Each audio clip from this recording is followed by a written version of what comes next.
Good afternoon, everybody. I'm Ilmar Simonovskis, and I just wanted to just make sure that you can hear me. If someone could just do a quick chat just to confirm that my audio is functioning. Perfect, great. So, thank you. And we have, I think what I'll do is I'll just wait one more minute just to allow some of the last few registrants to log in, and then we'll start.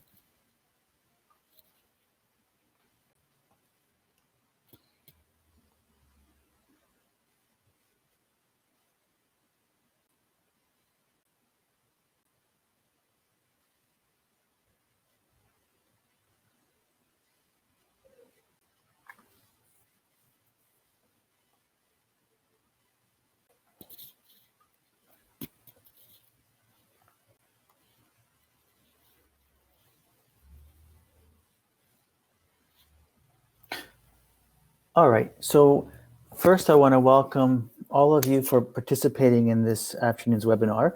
And this is really a webinar about asset management for stormwater systems. The title, Simple Stormwater Asset Management Solutions to Meet the 2021 Regulatory Requirements, is really about trying to help clarify what the province is looking for those that may not have jumped in quite yet or are just starting on that journey, and then to help understand what needs to be organized and what needs to be gathered and put together for that asset management plan. And I want to do it in a format that is relatively high level to allow for some guidance on sort of what the whole journey is, but also providing some checkpoints as to what information is required and how you might go about preparing that. And for those of you that may not be familiar with this platform, just a little bit of instruction as to what you can do with regards to communicating with me or anyone who's participating is through the chat, which is on the right-hand side of the screen. There's also a questions section that you can link on the bottom.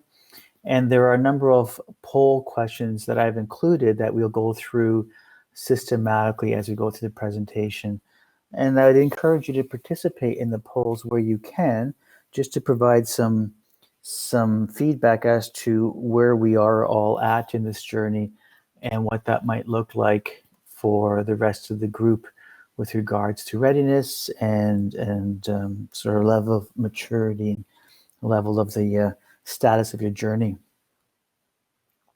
And there are a total of 9 questions, so they'll go through the whole presentation.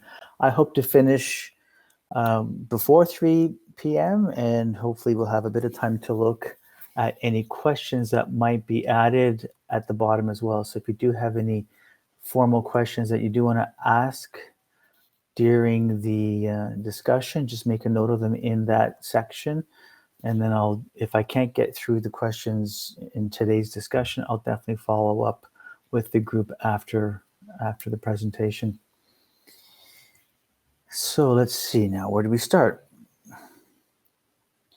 So as a participant in this webinar, each one of you come with your own level of experience and knowledge and even role in the world of asset management. We have many municipal partners in this discussion. We have some consultants and some private citizens as well who have plugged in with regards to what we're trying to do in the world of asset management and in stormwater.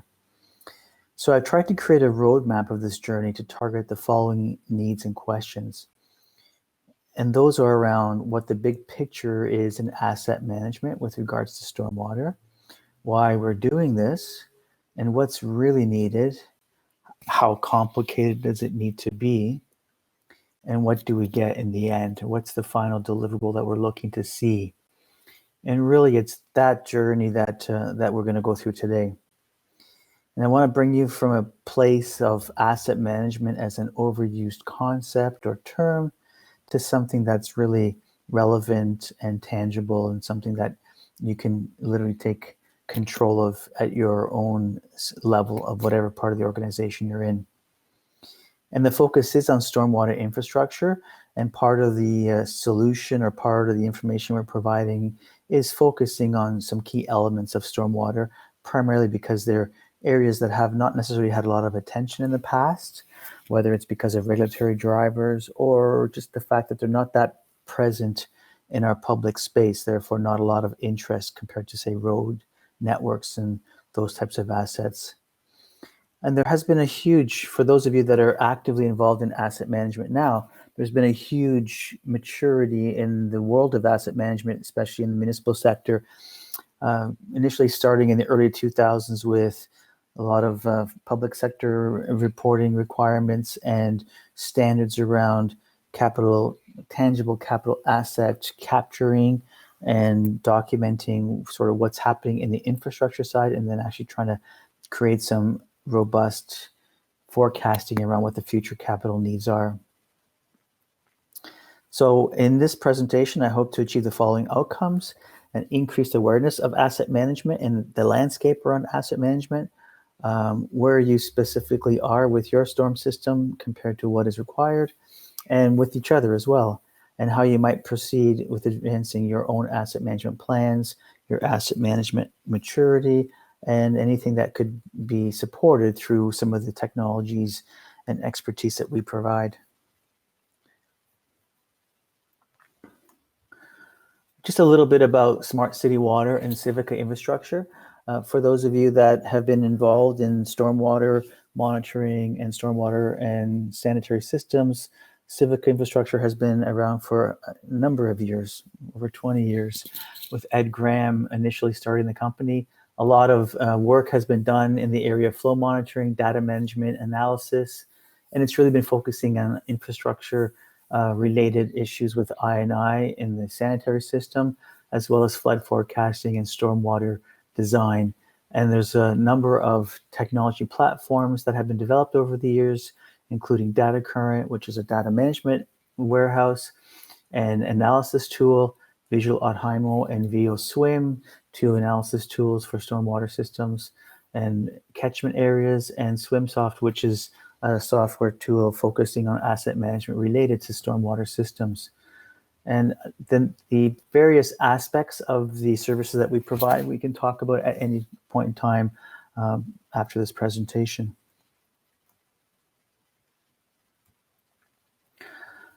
So why are we doing asset management? And for many reasons, this has all been driven by the province and around regulations related to ensuring that there's sufficient infrastructure funding available to meet current and future needs that are being served by much of the municipal infrastructure we all take care of.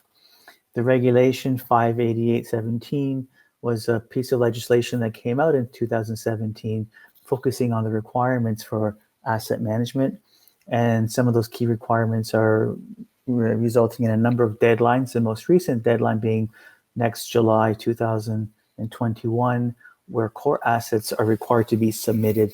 Those are related to roads, bridges, culverts, water, wastewater, and stormwater systems.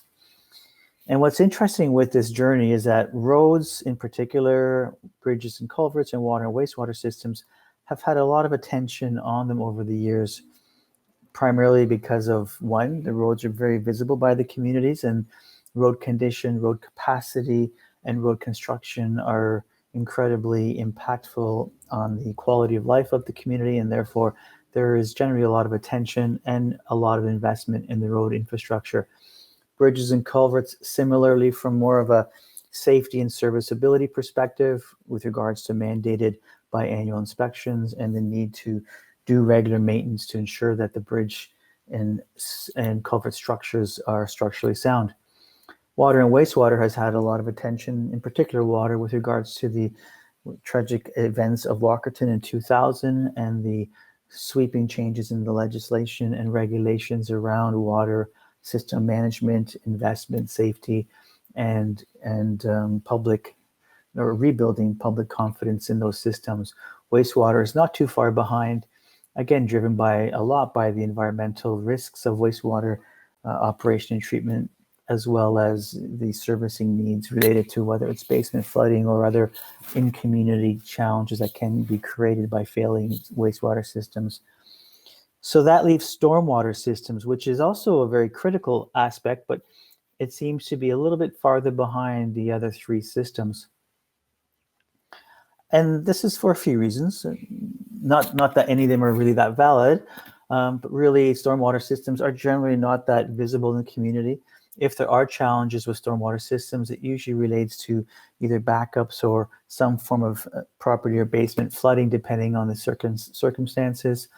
And provided the systems are actually functioning adequately within the communities, the systems are generally static, low maintenance systems, resulting in fairly low public perspective on what's happening with the systems, and generally very, very stable and low priority in the public sector or in the sector of municipal government.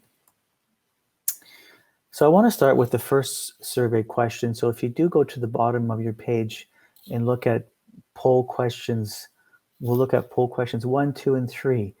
And if you can just take a quick look at the first question, which speaks to the question regarding stormwater asset data collection and analysis, which of these responses best fits your current situation?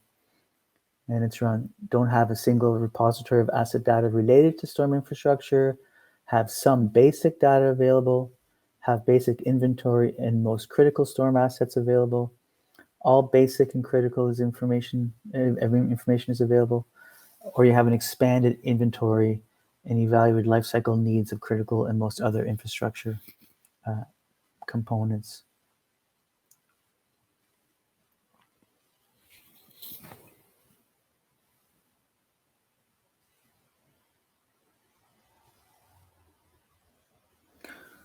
So what seems to be emerging is sort of middle of the questions, having a basic inventory of the most critical stormwater assets, which is a good indication of where probably most of the province is at with regards to stormwater systems. And some seem to have quite an advanced level of infrastructure information as well, which is really great to see. And if you haven't answered the first question, just throughout the presentation, take a moment to do that. The second question is around what is your level of measuring stormwater system performance? And this is more around KPIs or metrics to actually see what's actually happening with the system. First question being that there are no performance monitoring metrics available. There's some anecdotal approaches for measuring asset and service performance, which might be more related to sort of observation or community feedback. Third answer is define service level measurements and recorded current performance in some areas. Then the fourth is define service level measurements that are reported to staff and council regularly. And the last being previous response and continually improved data collection and performance reviews. Again, this is not surprising to see that there are some metrics available, and performance metrics, as we'll see when we go through the presentation, can be challenging at best. And having advanced metrics in stormwater, especially, may not necessarily be a priority or a high area to invest staff effort, since the systems are not that either not that high risk or not that prevalent in community eye. The third question around this is what is your level of financial information awareness? And this is now speaking to the capital and operating and maintenance end of it. And the first one being the PSAB 3150 reporting requirements, which was something that was required. The first reporting cycle was required in 2009, and most every municipality in some form or fashion has done some work in that area. Define major capital renewal, operating and maintenance costs. It can demonstrate the gap between the forecast infrastructure need and the current spending levels. So that third answer is really starting to understand where you are and what you need in the long term and what the current funding profile looks like. Fourth answer is understand the cost of sustaining current levels of service for all critical assets. So we have some feedback there. And the fifth one is understand trade-offs between investments and level of service in using this to optimize the financial plan. And that really speaks to, if we reduce service levels of one type or another, how can that actually materialize in some cost savings? Okay, great. So, and again, if you have a moment through the presentation to provide that feedback, please feel free to do so. So now I want to talk a little bit about what the sort of what I would call the cascading journey of asset management looks like. And really, this is just around the various audiences and what they represent. And it starts with the staff or the sort of the operational team that deals with these assets on a regular basis. In the staff, we want to know, what we own. We want to know what's out there in some record or some document, some system. Ideally, we want to know what condition it's in, and really what that relates to is how is it performing and how long does it need to be, or when does it need to be looked at for maintenance or some sort of operational attention. And with that, how do we take care of it? What is it requiring from us when it does need some attention, and what does that actually look like? And this can be, again, ranging from a very simple review to something quite complex and robust, depending on both the size of the municipality, the complexity of the systems, and the tools and talent available. From a management perspective, similar questions, maybe a different level of view, is what's the asset pool worth and how is it performing? And that performance might be a more global performance metric rather than a detailed system by system or element by element metric. And then, of course, council, being the representatives of the community, are that bridge between what we do as administration and what the public is looking from us as administrators. And what is council looking for? They want to know that the asset is doing what it needs to do, whatever that might be. And they'd like to know how much it costs, and that usually comes out through the annual budget cycle. And of course, how can we afford it, or can we afford it? And generally, if the costs don't change that radically year over year, that's often assumed to be affordable. And the real ultimate user of these services is the community. Whether they see the benefits of these systems directly or indirectly, they do benefit from the infrastructure that we provide. And are they feeling served? Whether they realize what's happening or not, that question may not be as relevant, say, from a stormwater system. Are they feeling safe? And that again relates to sort of risks around flooding or property damage, and may not be a relevant question unless something actually happens, and then the questions around where that's coming from. And the last being, what does it cost me? And this definitely would apply to stormwater systems where the system is charged back, or the operation of the system is charged back to the community through some sort of rate program or fee structure, which we'll talk about near the end of the presentation. So why asset management? For various reasons. We want to know what we have.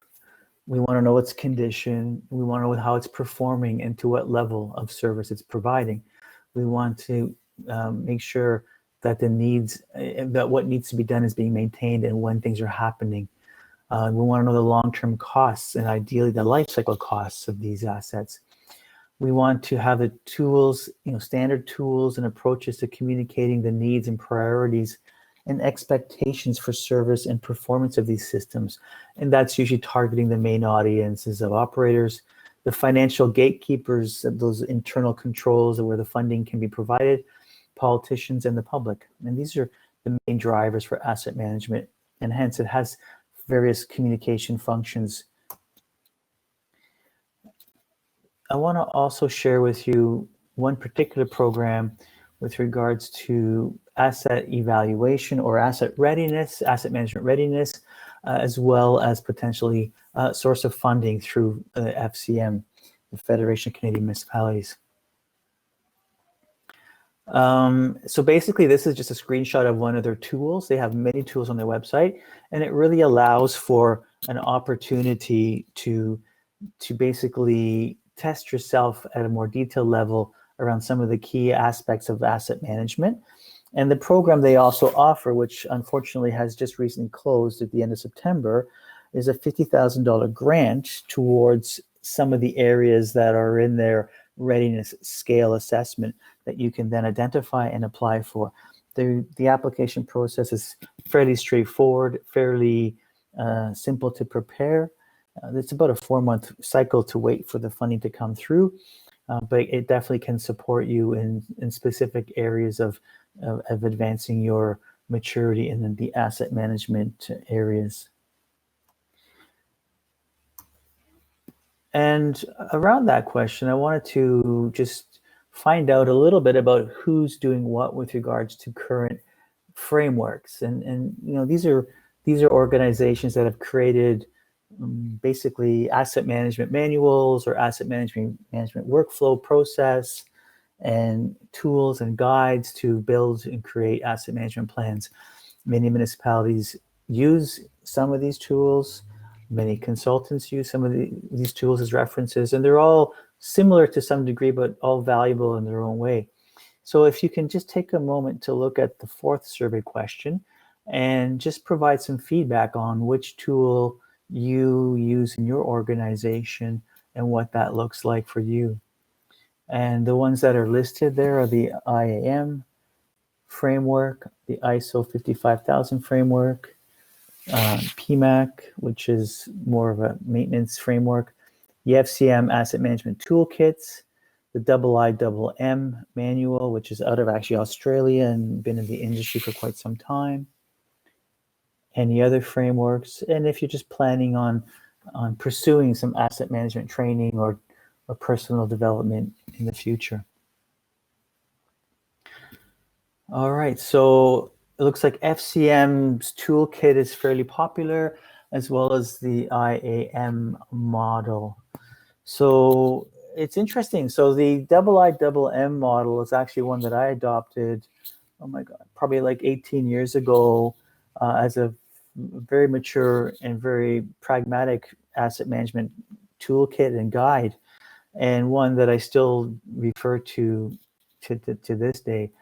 IAM I have also had training in and am very familiar with, and one that does have its strengths as well, but just one that I haven't really dived into. But it's good to see that there's a good cross section of awareness and training in the group. Okay. So now just a little bit of a overview of the regulatory framework and really what it is that we're trying to achieve in meeting the regulations. And for those of you that are familiar with some of the frameworks, there are many aspects of asset management that can be considered in the process of preparing a plan, and the ones that are required do not necessarily result in the need to do to do every element of an asset management planning process, or at least not to do every element to an extensive degree. But there are 5 key deliverables in the regulations. The first is defining the current level of service. And that's really just to create, and I should probably say all of this is actually being done to create or to force municipalities to actually take a look at what they're doing and basically communicate what they're doing in a way that is consistent, so that there's some sense of awareness and understanding of what the future demands are with regards to investment and performance of these assets. So that's where this whole thing is driving. So the second one is describing how the system is performing based on, they're recommending no more than 2 years history of whatever metric you're looking at. And that's really just to provide a bit of a baseline as to how the system is performing, whether it's meeting what you're just defining as your service level or meeting what other metrics you may be managing. And the third is to document the asset attributes, being the replacement costs, the average age, condition. And it's also noting that the condition is something that you might just base on your own municipal assessment. And these 4 requirements for most municipalities should be completed to some degree based on the requirements that were from the 2009 PSEP 3150 reporting requirements on tangible capital assets. The fourth requirement is really then putting our attention to what that asset group needs in the future. And it's developing a life cycle analysis around those costs to maintain and replace or or develop or grow our assets in the next 10 years. And that is really where the rubber hits the road with regards to the requirements of this plan or these plans, is to demonstrate that there's an understanding both at the staff or administrative level as to what these assets cost or require, but also then to communicate it to council and the community through the annual budgeting process. And that's really where the value of asset management comes.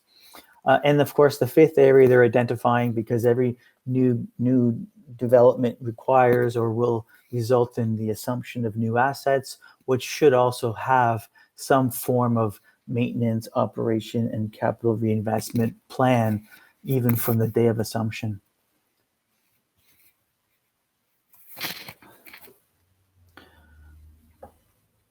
Now, with regards to the second stage, and I should also comment that those requirements are what's in that stage for July 2021, the deadline for reporting.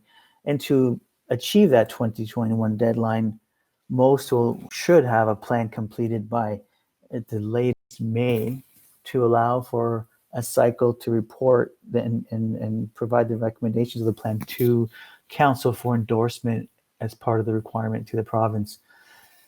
In 2024, there is another requirement to basically enhance those plans. And this is really just based on the next level of maturing those plans. Ironically, it is a service levels that sets the future resource needs in this particular case, because what they're looking for are proposed changes to levels of service. And what we'll see later on in the presentation, that it's really one of the major levers of adjusting future funding needs. If the levels of service for various assets are higher than what's necessary, those levels of service will drive higher costs to maintain. So in the 2024 plan, they're looking for those proposed changes. And what I would anticipate, if there is transparent reporting of the 2021 plan conditions, that the next 3 years will be focused on analyzing alternate service options and ways of reducing costs so that a more sustainable financial plan can be created in that 3-year period. Then it's the justification of service changes, which includes the risks around reducing or changing. It doesn't have to be reducing, changing those service levels. The differences in the current level versus the proposed level of service. So what is the impact of that service level to whatever metric we're trying to achieve? And if it's a community-focused metric, or if it's an environmental metric, or a compliance metric, or simply a performance or capacity metric. And the plan to achieve the transition from the old to new service level, and the ability to afford the new service level. This ability to afford, again, my assumption being that the service level would probably be more focused on reduction than enhancement, but you never know with some services. Enhancement may be a necessity. And then, of course, the revised 10-year plan. So what's the proposed performance basis on the metrics selected? So how's that going to affect what's happening with today's performance and what that performance looks like in 10 years to whatever new target is being adopted? And the proposed impact on the life cycle costs of that transition to the new service level, and the cash flow requirements. And really that 0.5 is the key of all of this, is what is the cash flow required in that 10-year horizon. And then the funding gap, which is, again, we'll look at that as we go through the presentation, and there's some interesting examples of municipal experiences in how big this funding gap can get. And now this is actually out of the IIMM manual, but it's very similar to other asset management frameworks. And really, this just touches on the areas that we would need to now prepare information around, or review information around, with regards to preparing an asset management plan.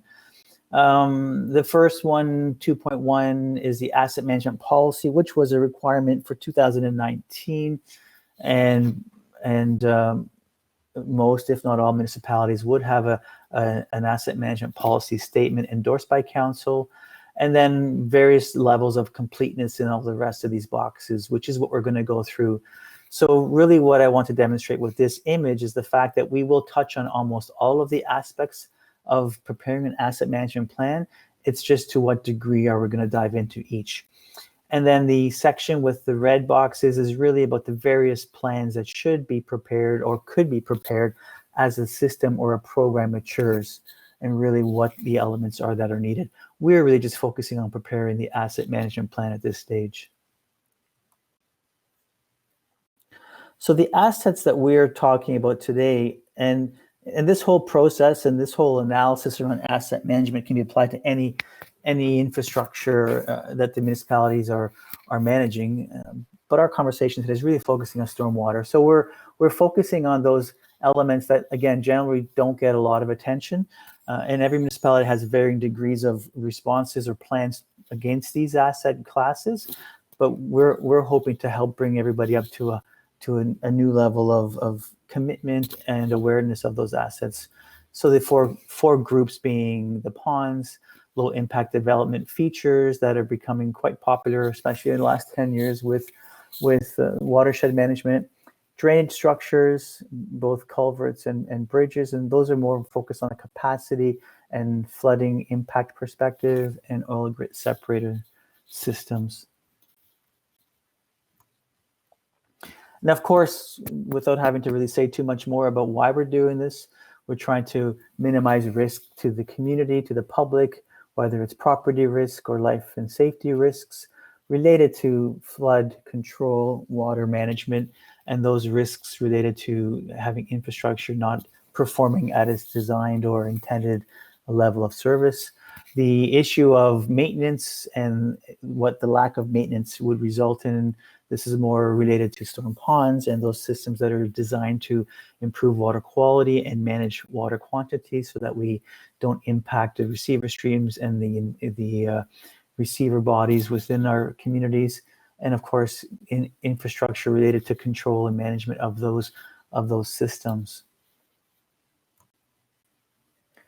So the workflow that I'm proposing from this simple asset management approach is really just focusing on hitting on the points that the ministry is looking for without over detailing an asset plan. And it's really to create that first document that would be prepared for that July deadline. And I think it's also important to say my involvement in asset management planning started in 2001. And when you look at a system or system requirements, and especially 20 years ago when this field was relatively new, it was really what I would call a rolling wave approach to asset management, where we would just start with sort of the critical issues, the critical assets, the critical requirements, and then just build from there. So really, I'm just trying to lay out for you sort of that first stage of the minimum requirements, and then depending on your level of maturity and information available, whatever level of additional detail you want to take it to. So it's just doing these 5 steps: level of service, performance, the inventory that we talked about, the life cycle costing around operating, maintenance, and capital. All 3 have to be considered. And then the growth in asset analysis, which is really driven by development and driven often by what's planned for in the DC capital, or the DC plans, the background studies for development funded infrastructure, as well as the assumption plans, which is really when you take ownership and then have the obligation to operate, maintain, and ultimately invest capital in the renewal of those assets.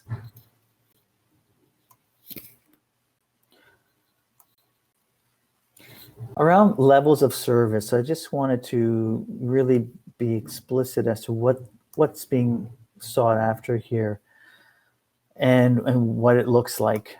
And it's really quite, well, I won't say simple. From a qualitative perspective, the regulations only speak of a description of the areas of the municipality that are protected from flooding by the stormwater management system. So really, these are more just geospatial views of the community and where the infrastructure is and how it performs within the community. And that's something that most municipalities would have already available, whether it's through the stormwater master plans or other reporting, infrastructure reporting channels that have been followed throughout the asset cycle of the communities. The two operational or design service levels that the province is looking for is around the percentage of properties in the municipality that are resilient to a 100-year storm, and the resilience in a 5-year storm. These are a little more complicated to get at, but again, very readily doable through modeling.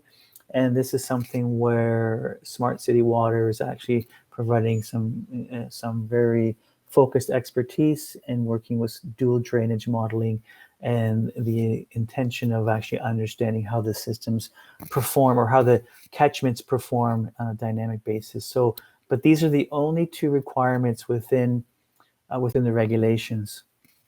So really from a service level perspective, although it may be a fair bit of work to actually get there, this is really all they're looking for. And it's really focusing on public performance or the perception of the system in the public eye and how that performs and where the risks or vulnerabilities would be. And if no other outcome of this, an awareness in the municipalities, knowledge as to where some of the challenges might be in the system if they're not already known. The other things that could be considered in service level, which are often documented in whether they're in asset plans or even part of your normal operation, are three classes: asset-based service levels, activity-based, and financially based. So conditions through inspections and inspection reporting. This is often done at the administrative level. It may not necessarily be reported up to council or public. Capacity levels, and again, this may be more of a design or a periodic review, or when challenges happen in the system, when design capacities are exceeded, and then investigations are performed, and then a reliability-based review. And this is a little more progressive, and definitely should be considered if not already, especially in light of climate change and creating more resilient infrastructure systems. Activity-based service levels, and this is more around just making sure we're doing the proactive maintenance, planning, inspection work. And this is around things like annual site visits, CCTV programs, our cleaning and maintenance programs, whether it's catch basin, sediment removal, or whatever those programs might be in the systems, and demand management or community functioning discussions around, what can we do, say, at a resident, at a private property level, like are there programs around downspout disconnects or on-site stormwater management systems, or private LID or rain garden type features, as well as financial. These are typically done through things like the financial information reporting that's done by each municipality as part of their annual reporting process. So these metrics may not be necessarily leading indicators, but they're definitely trending metrics and can be influenced by things like changes from a non fee operated stormwater system to the transition to a fee system, where all costs are trying to be captured, and these might become foundational bits of information to help inform those decisions. So you're talking about costs, whether it's capacity, length of system, cost per user, or total cost of the operation of the system. Now, the performance piece, and we talked a little bit about the idea of the regulations, just really talking about less than 2 years or no more than 2 years of real data. So defining the service levels is a big part of this journey, and then measuring how you're doing against those service levels or establishing the baseline of your service. For me, ideally, the trend is your friend, and 2 years is not a trend. 2 years is just 2 data points in a journey. My recommendation, if you have data on the metrics that you're trying to work with, ideally 5 years provides enough of a picture to give you a general sense of what direction you're moving, because any anomaly in 1 year can really throw off your let's say your forecast or your prediction or your confidence in the trajectory of your performance. And definitely 2 years is not going to give you any useful information. Quantitative or qualitative approaches are also very valuable. If you have the data, if you have flow monitoring data, if you have real live system data that you can actually track and see the impact of storms or see the impact of your capacity constraints within the system.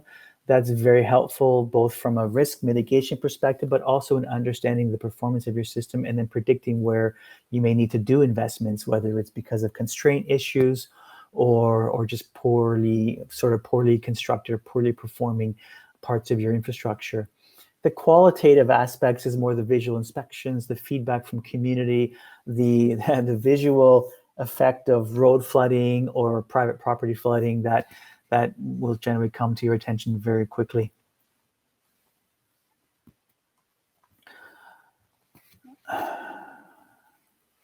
I just want to just quickly check in with some of the chat that's going on here, just to make sure we're so Mike Fay just mentioning his participation in not voting. Any chance the dialogue will be posted, shared? Yes. Yes, actually, after this presentation is done, which I hope you all still stay for the discussion, but this will be posted and be able to be shared and reviewed after the presentation. And just want to see if there's any questions yet. There are no questions, but if you do have any questions, please take a moment to make a note of them in the questions section. Okay. So now asset inventory and records management, which is the next area. Now that we've done the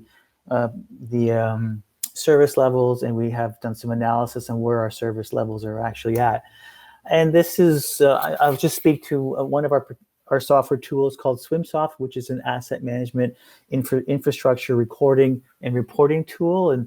And although not essential in doing asset management, it's just a tool that would be available as a value add in preparing your first inventory and inspection and costing information.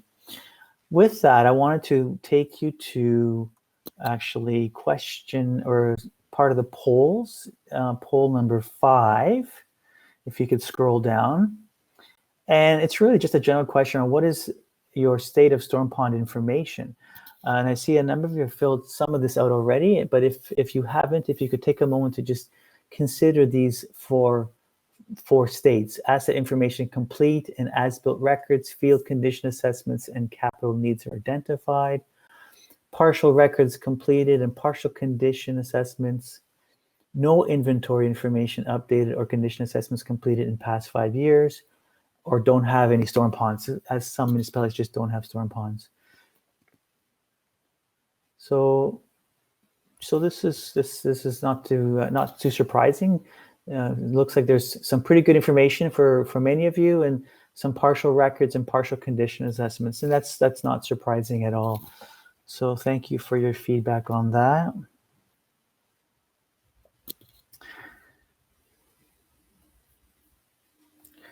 So then we will talk about the various infrastructure components a little bit, just to share with you what we're looking to do with regards to this infrastructure.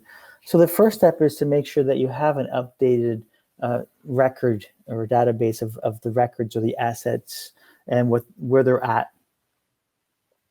and the appropriate level of detail or discretization. What are you actually reporting when you're going out and looking at your various the 4 classes that we've talked about? So it's really then ideally creating a digital inventory of the records. I mean, if the records are in an Excel spreadsheet, that's a great first start. Just another chat came through here. Do we have any recommendations for minor assets to be aware of outside of ponds? We don't know Gabion basket inventory. Yeah, definitely. So if we're looking at SwimSoft as a particular tool, because it's geospatially driven, you can identify other assets, and fields can definitely be set up to capture some of these water course or even erosion control features that might be within the watershed, because clearly those are also assets that need maintenance, that need tracking, and that need some reminders as to inspections. So definitely that's something that can be done as well. So around that creation of digital inventory, really it's just a question of what do you have in the system. I can tell you, especially I remember back in 2008 working for a particular municipality that was struggling to, like everybody else, struggling to meet the 2009 initial reporting for asset information. And that deadline was met. The reports were submitted and a number of spreadsheets were created. But then I can tell you the next 6 years were spent literally going through each of those asset elements and reviewing, uploading proper record drawings and uploading more accurate invert information and capacity information, because the records, although they were there, they were not really up to date and often full of holes. So again, it's that rolling wave approach or iterative approach of these kind of plans. If in the time that we have between now and July, there is interest in being more robust or more complete in your inventory, and how it's captured and how it's recorded and how it's identified geospatially with regards to then looking at it, knowing where it is within the community and how you can use that information to report to council, then this may be a time to start thinking about the next level of maturity in your asset inventory information.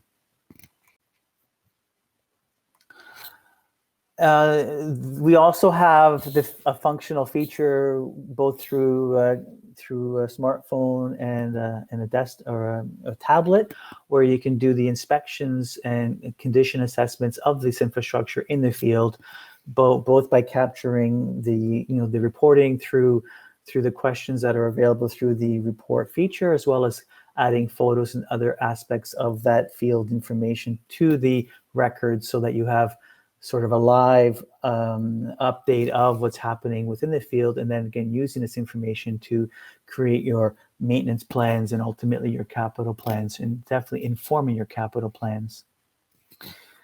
And I'll just go to the next area, which is around the storm ponds and LIDs, specifically looking at the information around those assets and what that looks like. Just want to check here, just another chat came through. With your reporting platform, is there a requirement for the user to develop programs, or are they pre-built? The programs are, it's actually, there's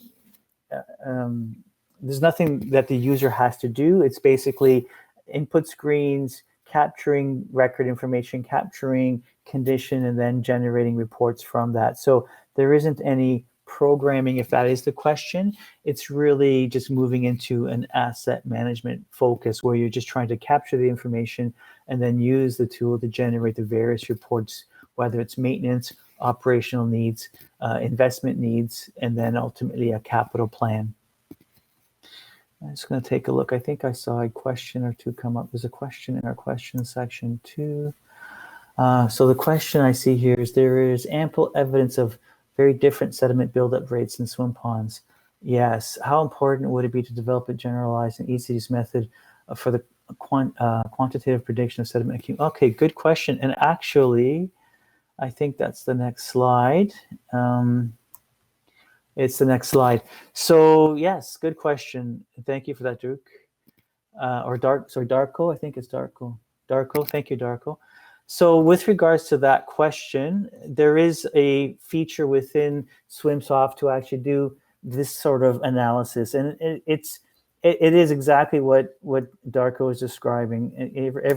Every catchment, every watershed has its own unique characteristics, and sediment accumulation, although there are some predictive generalities, it's important. I think it's important for a few reasons, to be able to actually predict with some accuracy what that sediment accumulation impacted performance of effluent quality or discharge quality, and then also, which is often the big bottleneck, then gaining the funding approval to do a dredging or a capacity recovery project, which is usually the biggest investment you're going to make on your stormwater pond. So there is functionality and a more robust process, which I would say would be an advanced stage of asset management with regards to what I'm talking about within this presentation. But it's something that we can do a future presentation on and provide much more detail around what that looks like and how that can be leveraged within SwimSoft. And if that's something of interest, I'd be very happy to get some feedback from the group, and then we can definitely build a webinar around that in a future session. So please consider that as to where you might be with that particular challenge. And I think, let me just check. I think I actually have another survey here, which might actually even add to that same question. If you go to survey question number 6 on the polls at the bottom, and that's a question that I'd like to get some feedback on, is how have you captured future pond cleanout needs in your programs? So we have included in current capital plans based on bathymetric surveys and sediment quantification. So there's a few there. Allocation on annual operating budget. So yeah, interesting. The allocation. So because this is such a mysterious number and often so large, yeah, municipalities or treasurers specifically of municipalities are not always keen on showing funding for this particular asset investment, because the feedback generally is, well, the pond's there's water in it, so what's wrong with it? And interesting, an overwhelming amount of people don't have formal pond cleanup programs, and that's not surprising at all.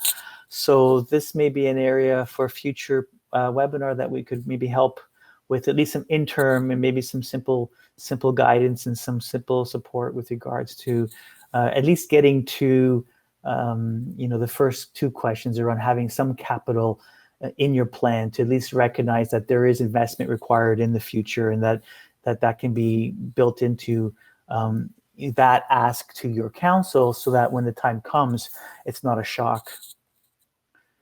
Very good. So thank you for the feedback on that question.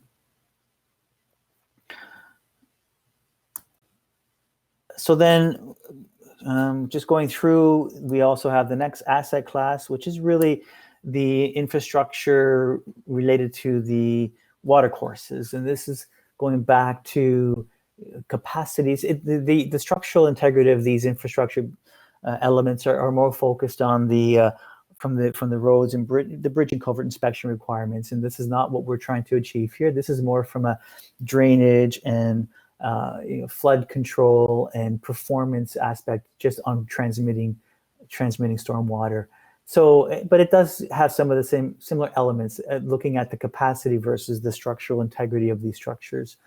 So you're looking at location to recognize where these are in your municipality and having them captured within a geospatial view so that you actually know where these are. That's incredibly helpful, especially for new operations staff who come into a municipality, to be able to when inspections are required or maintenance is required, to have that visual tool to be able to know where you're going within the community as you're building your work orders. Also, the capacity constraints related to whether it's sediment accumulation or upstream constraints or new pressures on the catchment area and on the stream or whatever conveyance upstream conveyance system there is, whether it's constraints or sediment accumulations or erosion issues or other effects that might actually impact both the crossing capacity as well as the performance of that catchment area. And this can be also enhanced with additional flood control or flow monitoring and flow modeling, flood modeling. And same for smaller crossings and culverts. And again, this is more from a maintenance, operation, and management perspective. And these crossings are often more vulnerable from a peak flow perspective because they can be intermittent and dry for much of the year. And when taxed or when challenged with heavy rain events, can actually be challenged with other effects, whether it's accumulation of garbage materials or other debris within the channels that may create not so much blockages, but definitely impede flow. And also with regards to structural integrity, if they're dry or unused and sort of unmaintained, not intentionally unmaintained, but unmaintained because of their minor use, but they can become critical, especially with intensification of our storm events and how that can impact the system based on what might have been design criteria 20, 30, 40 years ago when these systems were first put into place. So that's, again, where a lot of the modeling work that we can do can come in to help understand some of these sort of quiet risks that may be beneficial to bring to light, and that could very easily drive capital programs in capacity increase. Not so much that the system is failing structurally or from a current capacity perspective, but for the need to increase capacity. And I mean, we've all seen this, I'm sure, in our communities, if not in some of the news media. And I know in some particular places I've seen, especially with dams or control systems, where spillways have actually been increased because the rate of accumulation has gone beyond what would have been the design requirements of that initial spillway. So it's an interesting place to be in with regards to the changing dynamics of our watersheds, for sure.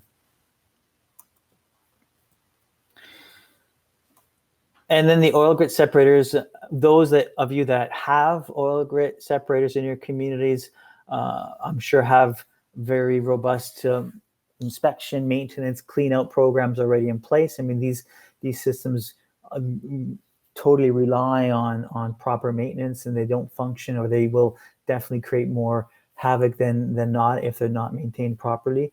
But again, we provide an opportunity to capture this information digitally and geospatially, but also then build proper, complete maintenance programs and work order, generating work order tickets, essentially, to allow operations to meet those requirements. And it provides some due diligence as well in risk mitigation in case there's ever any contamination issues or performance issues with these systems that could result in an insurance claim or some other unintended liability. Now I want to talk a little bit. So up until this point, we've talked about, what we really look at as engineering and operations people with regards to what's out in the field, what's it look like, what's it doing, how's it performing, and what do we have to do to keep it working. Now I want to shift the conversation a little bit to broaden the discussion at the next level of requirements for the asset management plans.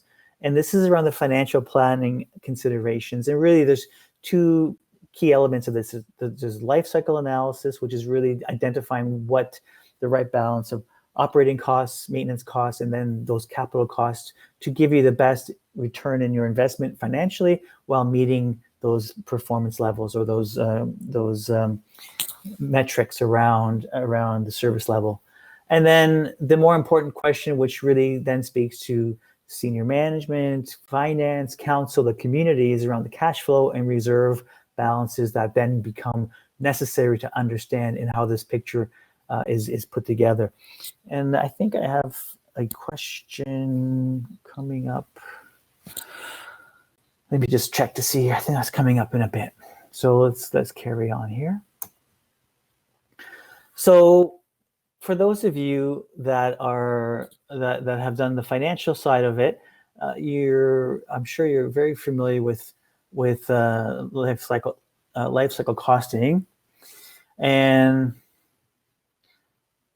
really looking at what that means. And this picture often comes up in facilities or in road analysis. Road analysis, life cycle costing is actually it's a really good example where you build a road, and then as long as you do timely crack sealing every 5 years or whatever your cycle is, and you do an overlay every 10 or 15 years or whatever your cycle is, then you're going to extend the life of that road and reduce or defer a full rebuild of that road where all the money is spent. And really, we all understand that. It's very intuitive, and there's similar things that we can do on the stormwater infrastructure that are very similar to crack sealing on the roads, as example. And it's really just that sense, and the recognition that if we don't do anything, we end up either losing service capacity or then having to invest a lot of money in an infrastructure failure that really could have been prevented or deferred if maintenance and proper operational conditions were being provided.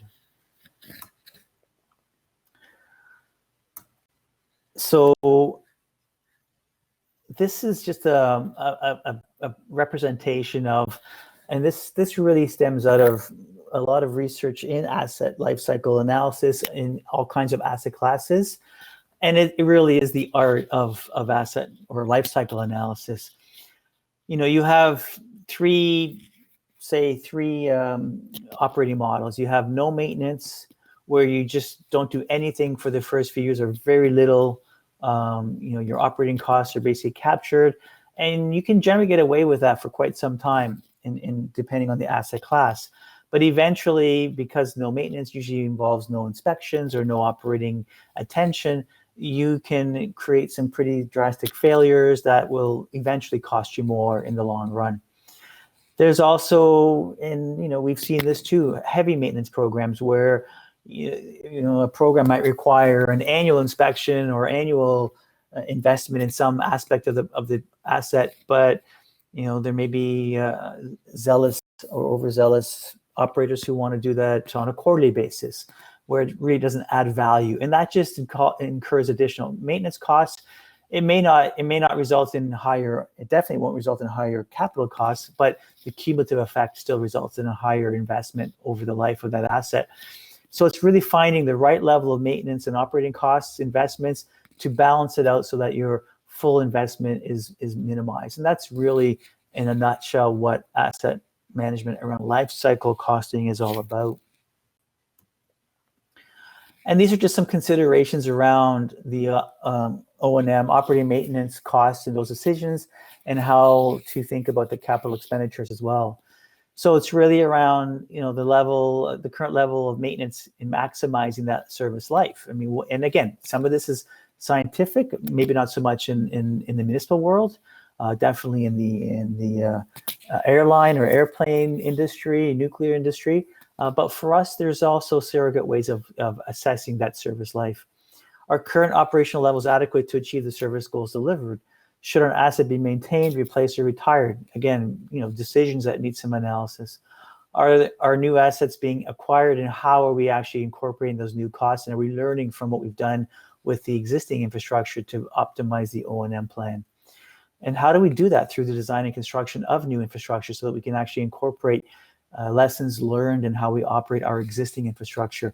And I think this is also very important as a group, and as a group that's on this webinar right now interested in this common asset. We can often learn from each other what we're doing, what's working and not working, and where we're learning things that we can share and grow in, at least optimizing the system a little more sort of collaboratively. Do we continue to provide the current level of service, or does the level have to change? And this can be for financial reasons, or it can be simply for the reason that the system doesn't need to perform at that level. Or in the case of climate change, it may need to perform at a higher level.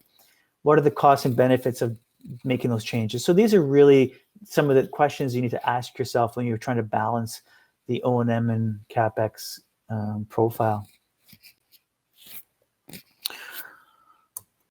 So once all that information is captured in SwimSoft, as an example for the model that we're talking about here, or any other work order management system that you might be using, then really it's creating those work orders or those plans around when that regular maintenance, when that regular inspection, when that regular operational adjustment has to be, or operational measurement has to be made. Flow monitoring is a good example. Continuous flow monitoring as an operational tool, both to assess what's happening within the system, but also it provides that predictive capacity to look at problematic areas as they emerge in real time in the system. So this is really just building that maintenance work plan based on what's happening as you have your pulse on the system. And then the next level, once you have the maintenance plans, because the maintenance plans will generate capital requirements, or let's call them investment requirements. And the investment requirements will generally be fairly sustainable, sort of consistent, and they're generally captured within the operating budget. So they're generally not huge cash infusions or variable year over year. But then we need to look at the capital plan and the capital forecast. And generally the capital threshold in municipalities is often defined by finance and by what they've defined as a capital asset versus a repair and replacement investment. But that's an important distinction to make for a couple of reasons. One, because these can often be chunky investments, such as storm pond cleanouts, or major repairs, and take us outside of the operating budget. So that would be the next level of plan development that would come out. So once you have your maintenance plan and your forecast costing of that and the work orders coming out of that, you then want to develop a more robust capital plan that has those bigger, chunkier expenditures captured in a predictable way. So for those of you that do capital planning as well as part of your work, and this should look familiar in some cases. So there's generally three typical behaviors in capital planning forecasting. The red I call the backlog approach, the yellow the short-term approach, and the green's the mature approach. And first I'll take your attention to the trend line. So you can see the backlog approach is a really steep negative trend line with regards to the capital investment identified. The yellow approach is a little less steep in the negative direction, but still negative. And the mature capital forecast is either neutral, balanced, or generally on a slight increase. And the characteristics of these three profiles is really driven by the culture and of the organization. The backlog approach is generally driven by a shorter term view in capital planning. This is probably something that was more common maybe 10, 20 years ago before asset management was really a topic of discussion. And it really drives into, let's say year one being the current approved budgets for capital. The backlog is generally a result of the organization not being able to afford more than, in this case, 10 units of investment. So everything that didn't get funded just gets kicked into the next 2 or 3 years. And then it just kind of dwindles beyond that. A very common profile. This profile may not necessarily get out in the public eye very often because it's not very positive, but I can assure you I've seen this many times in the planning stage of our capital plans. The short term is not as drastic in the initial years. There's been some consideration of what that impact is on those capital requirements, but it tapers off radically in the out years. And this really is indicative of a culture of short-term planning where all of a sudden finances or councils requiring a 10-year forecast, and the team just hasn't had the time to really think about what's happening in that longer term picture. Because again, it's a 5-year rolling plan, and in 5 years we add the year that we need, and it just seems to have worked historically. The mature forecast is really just that. It's showing that there's some thought and analysis. It's balanced. There aren't very high peaks and there aren't very low valleys, because clearly a capital plan needs to be delivered by the team, and the team is often fairly constrained in its resource capacity. And really, when I say mature, realistically, this plan actually extends at least 20 years, but only 10 years are usually reported. So that's just some food for thought around what's happening with regards to the way capital plans are brought together. Okay. And let's go to growth and development is really just another layer of that discussion. And it's really focusing on what's coming down the pipe. And this is primarily driven by the assumption cycle. So you're going to have your capital plan, you're going to have your development charges determining the funding that's going to be invested in, say, new infrastructure that's being built by the municipality, whether it's storm ponds or other features. There's a lot of features that relate to development charges. Really, the trigger for us as asset planners would be around the assumption when that's going to be assumed, and that there's some thought put into the operation and maintenance of that new infrastructure so that it's actually understood as it's coming into the system. And that's a tough one to get a handle on too, because much of these plans are driven by inadequate historic investment. And so that backlog in and of itself is very challenging for municipalities. To then add the burden of actually planning progressively for new infrastructure that hasn't even been brought online yet can be very challenging. But I think it's important for you to recognize that this is a requirement in the plan, but it should also be something on your radar. Whether or not it gets funneled up to the final reporting is a different story. But as a mature asset planner, it's something to be definitely aware of. So fiscal strategy and funding shortfalls. This is where the rubber starts to hit the road with regards to why we've done all this work around condition assessment and inventory and understanding the workload and proper maintenance and then really defining what that future capital investment is. Because once it's all compiled, the full financial needs are then prepared and projected.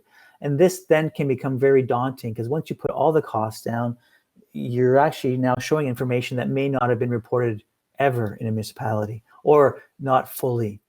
And it's going to impact how that municipality is going to perceive their future sustainability because all that infrastructure has to be funded, and it's usually funded from cash flow, an annual cash flow or annual contribution from a budget, or from accumulated reserves or accumulated savings that are then spent when needed at a future date, both of which generally are at probably below required levels in most municipalities.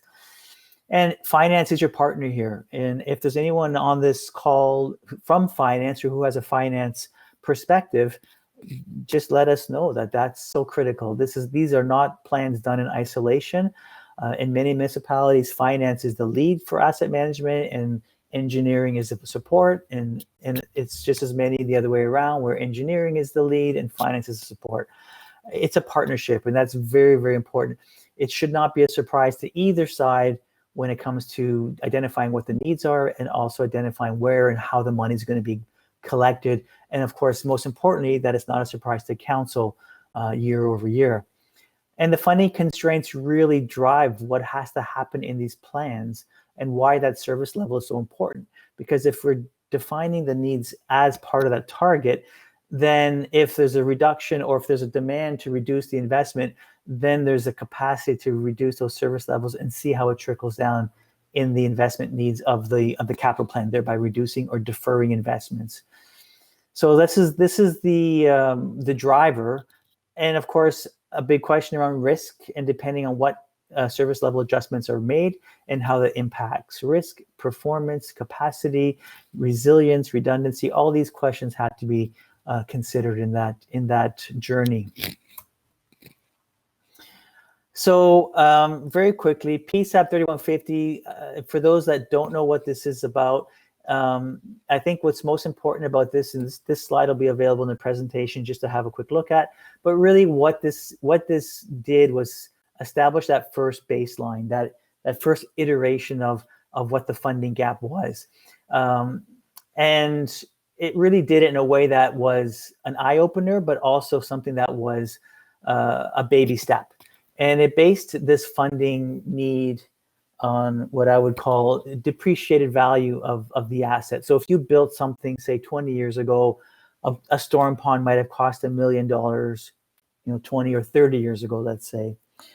So the way this program was set up, or the way this reporting requirement was set up, was that you had to now report on that asset at its book value or as built cost, and then assume that cost was still valid, but also depreciate at that cost. And then it would spit out a cash flow. The fundamental flaw in this, and it's really, I think it was only done just to create us as a stepping stone to the next level, was that you cannot replace an asset that was built 30 years ago for the same dollars today. So it was not considering replacement costs. It was only considering book or built costs. So at the very least, what this reporting requirement did is identified a huge funding gap. But what it's also done is it's created a secondary challenge in now having to go back and use actual replacement values to then generate true capital programs, which are actually exceeding what was initially identified in those early years from 2009 up until maybe 2015. It's just a legacy challenge, but it's real, and that just gives you a little bit of history as to why that happened. And then realities around budgets. And I'm talking a little bit about this for those of you that might not be involved in the budgeting or financing end, just so you have an understanding of when you're dealing with these assets, that this is a full cycle of how this picture has to be painted. But the realities around budgeting is that operations and engineers always want to detail what they need, and they want to justify the money that they need. And this is a very noble outcome. Unfortunately, finance often doubts these numbers and will often look at the ability of the department to deliver on what they're asking for. And this often is as a result of less than ideal delivery performance in the past. And again, it's not a criticism, it's just a reality of municipal services.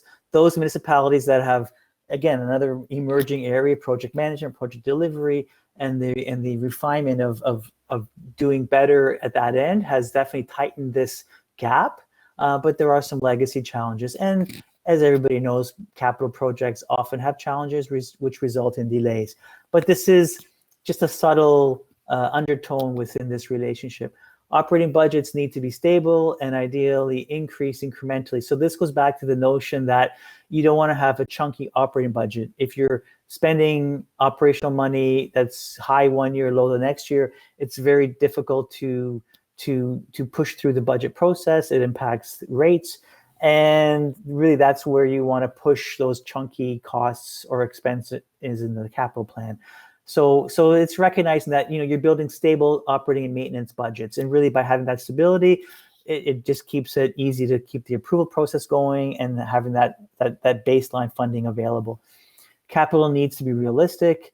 You don't want to overshoot. You want to be flexible as well in the short term, and we have to recognize too that the infrastructure we're talking about is, we might say we need to do something in 2024. But it's always very important to look at those requests 2-3 years prior to them coming, prior to them being designed at least, so that you can really assess the condition and see if there's some adjustment available. Because these are long-term assets in a lot of respects, and they may not be critical in the short term. They shouldn't be critical in the short term. Council needs to see the path to sustainability. We can't scare council by having no plan and then having a big plan. It has to be public friendly, time friendly, council friendly, and the path has to be clear. It has to be a sustainable increase in the program, as most of them will be an increase in the program. And don't lose ground. If you have money in programs, keep that money in the program, keep justifying it, and make slow progress. So now some interesting stats and pictures on what you see in these funding realities. There's 4, I would say, typical profiles that seem to emerge. There's the incomplete capital program, the underfunded, the balanced, and then the sustainable. And really, this is a journey. If you look at the incomplete capital, it's really that those early days when capital planning is really just starting in the organization. And then from underfunded, it's just a journey of progression in developing the capital plan. Actually, before I jump to the next slide, I think, well, let's keep going. So with regards to the funding model of an incomplete system, this is just your general profile, and they're consistent for the 4 slides. The blue bars are your capital needs. The black bar is your reserve balance, or what you have left in the program to spend for the next year. And the green bar is the contribution to that program, generally through a council approved contribution on an annual basis. So this would be what I would call the incomplete program, in the sense that it actually works. There's money left over at the end of 10 years, but it's based on an incomplete capital plan. It's based on what might have been a plan 20 years ago, say, or a plan that's still in the development stage. Then the underfunded model actually emerges when we do a detailed analysis and identify all the capital projects needed. And then all of a sudden the capital plan becomes much bigger than what it was previously. And then the funding model just doesn't work. And all of a sudden now you're very quickly in a deficit position where you just don't have enough cash flowing. This is obviously a very challenging place to be. And most municipalities will produce this picture if they have not already produced it. Then there's the attempt to create a funded balance model, which basically says, well, if council just gives us double the amount of money, from $5 to $10 million investment, then all of a sudden we can make this work and we'll still have some money in the bank at the end of 10 years. But the reality of this model is that council is not going to double your funding contribution. It just doesn't happen. And those out in the municipal world on the finance side know this and will challenge you, if you're on the capital planning side, to do the plan in a more progressive or more roll it out more gently. And that really then speaks to the sustainable model. So there's a couple ways of doing this. This is typically the approach, and this is under the assumption that your capital projects have been refined, properly placed in the right year, challenged as to their need and the level of investment, and you've tightened your plan as tight as you can. Then you look at where you are in the contributions from council, and you create a profile that's gradual but increasing to a point that gets you to a point that you now have something in the bank.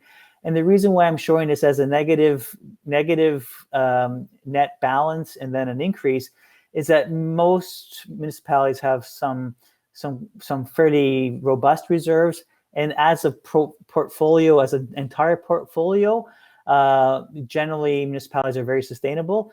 So certain programs that might dip into the red over a few years are balanced out by some of the more well-funded reserves. So this model works well, and it's really something that does work. And this is really what seems to be emerging as that final recommendation in asset plans. So I do have second last question. If you can go to question, let's just make sure we did 7. Yeah, we did 7. So question 8, I have a question around 8 if you haven't answered that one. Our funding approach in the municipality. So seeing those 4 levels of funding approach, where would you say you are? Are you in a sustainable funding model? You have shortfalls. Finance is providing a funding envelope. You have to work within the envelope, or council basically just looks at the ask and they make the decisions. So those of you that have answered here, thank you. And if you want to add to this question 8 in the polls, it would be greatly appreciated. Great. Okay. We're actually winding down very quickly here, I will finish earlier for your benefit as well. So let's move to, so what financials look like in the real world. Now this is I want to just bring you some real world examples, and as you will have your own examples as well. If you're with a municipality, you will see exactly what's happening. But this next slide really speaks to all of these elements. And it's from an unnamed municipality. This is actually 2020 budget report, so it's very current. You can see some very big numbers here. We're up in the $350 million range. And just to walk you through what this graph is saying. So you might look at this and, as a resident, you might look at this and think, wow, everything's great. Everything's on top, and some things are balancing out better than others. But what this picture is really saying is actually quite dire.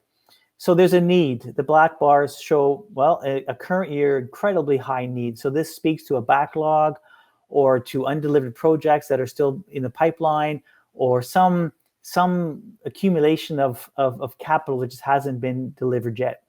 Then you get this quick drop, and we talked about that in one of the profiles earlier. Now the needs in the next 10 years, 9 years is very stable, which is great. But that could speak to a couple of things. It could speak to a desire to show very stable funding, and it may or may not represent reality, because again, a stable profile looks like somebody's really done their homework. Ideally, this is true, and this is what's happening. I would suggest in reality they'd be a little chunkier or a little sort of lumpier, but this could be very real. And then what I showed in the previous slides as a line, they show in bars here the budget average. So really what this is how much money council will provide in a given year. So there you can see right off the bat there is a huge discrepancy in what they have, what's coming in the year and what's needed.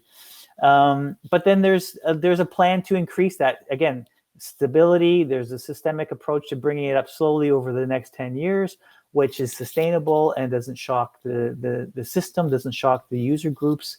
But what I find really interesting here, and there's 2 elements of this. They have this dash bar here, which is a 2% annual infrastructure levy prior to storm surcharges. So this municipality actually implemented storm surcharges in this budget cycle. But really what this is showing is that, and this is actually relating now to this side of the graph, which is cumulative gap. So they're actually showing the gap in infrastructure funding continuing to increase all the way to here, but essentially all the way to the end. So their funding gap is over $700 million. So to me, that's incredibly scary, but that's the reality. And kudos to the municipality for presenting the reality, because it's really courageous, and it's very important to recognize that that's what's happening. And what's interesting though is they've actually incorporated a storm sewer charge, which has drastically reduced their funding gap, which is brilliant from the perspective of, one, it's closing the gap on this capital program, but it's also created a new funding source for the storm sewer system. Now, this is not something for all municipalities, but if it's an option for you, especially on the stormwater side, what we can do to help you with the collection of all the data and all the analysis we're doing for the stormwater for the stormwater asset management plan is then the next step to turn that into a program, a rate-based program for collecting fees. You have a lot of the background work completed. So that's definitely a plus. And then just a couple of interesting slides on the rate program. So if a rate program is something that you have, this will give you a sense of what's happening with other municipalities. But also, if there's an interest in looking at a rate program, it gives you a sense of where municipalities are at. And this is available with the municipalities as well. I've just to protect the innocent, I've taken the municipalities out. But we have annual stormwater charges for, say, your average single-family home, and they range from just under $50 per year per household to upwards of just under $200 per household. So you can use these as a range to see if that would be something in your municipality that would make sense, but also how much you could actually collect from a rate-based program for stormwater management. This theoretically, it does, I know from the 2 municipalities that I've been involved in that do this, it does cover your operating, maintenance, and capital costs. So it is definitely a sustainable way of dealing with that infrastructure. And the next slide is, because they're very different, and you see in this slide. So the residential rates are generally low, and they're reasonably palatable. On the non-residential side, there's varying degrees of how rates are charged, and you can see very, very low rates for non-res or ICI stormwater services to incredibly high rates. I mean, there is a range. Even the range is fairly high when you look at the average here. Again, it's a huge source of revenue for certain municipalities that might have a relatively large, robust ICI sector, or large acreage businesses. This again has to be modeled and has to be assessed to fit your municipality, but just gives you a range of what we're working with. And then we really, just to kind of bring it all together, I've tried to lay something out that is relatively simple. There is some work that has to go on in the background for sure, but it's not that complicated, and it's important to recognize that it's something that's going to be beneficial from many perspectives. And really what you're trying to do is create this reliable, sustainable infrastructure that fulfills the needs that have been identified. And you're doing that in a space that involves the administration, the municipality, council, and the direction of council, and where the strategic plans are that of the community are going, what the community is looking for, which is often communicated through council, and what the regulations, what the requirements are of the government, the reporting bodies, and the overseers of our communities. So there's a lot of relationship, and it's really an art of problem solving, and that's really what it boils down to. And it doesn't have to be overly complicated. I do want to just touch back quickly on the FCM grant program. As I mentioned, September 22nd, they're not taking any new applications, but they will be opening up the application process in then January of 19. So this is an area where you can access $50,000 really easily. And if it's something that you're interested in, please let me know, and I'd be happy to help you talk about it, prepare the plans, focus on what you might want to invest in, and get those applications ready for January. We still have time, but I think it's important to really think about. It does take 3 to 4 months to get the approvals through, but it is, it's free money, so it's worth tackling for sure. And just one last slide. Now, we can't really have a conversation in this forum. Thoughts and insights, though, I did want to leave it with you, and there is one last survey question on this.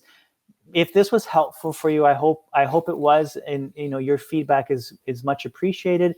But I also want to offer, and you can just do this on the last question, if you'd like to have a bit of a user group after the fact, we can organize something and reach out and just send me an email or give me a call, and we can definitely organize something that would provide some support and sustainability for you and help you move through the next 8-9 months as you finalize your plans.